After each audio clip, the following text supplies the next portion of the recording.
Northeast Louisiana Veteran Cemetery is kicking off a fundraiser today. The operators of the cemetery say they want to cover its pavilion to try to provide some shelter during the bad weather. Gwendolyn Ducree shows us what they need to do. The Northeast Louisiana Veteran Cemetery here in Rayville is trying to build a 30 by 30 glass door along the entrance, hoping to give veterans and their family a peaceful burial. But they say they need your help to do it.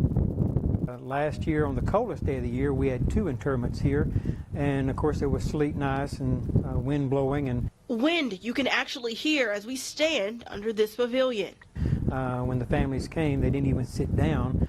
They just stood. The pastor or priest just offered a very brief last rites and a prayer, and they were gone. Director Tim Johnson says that's no way to honor our fallen heroes. But he says having that folded slide door will help avoid something like that again. On days of inclement weather, they will just slide to.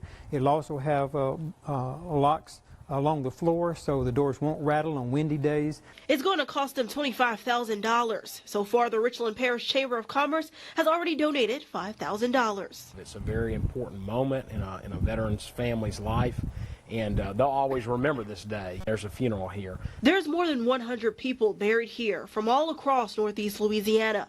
Johnson says not everyone had a decent service. That's why he reached out to the state for funding. But he didn't get enough money to make changes to the pavilion. That's why they're asking for donations from the public. We personally guarantee that this project will come to fruition. So far, the cemetery has raised at least $5,000, and they say they're going to visit each parish until they meet that goal of $25,000. Reporting in Rayville, Gwendolyn Ducree, KNOE 8 News. Now, the cemetery doesn't have a deadline, but they want to have that pavilion covered as soon as possible. Now, to learn how you can donate, just head to our website, knoe.com. House Majority Whip Steve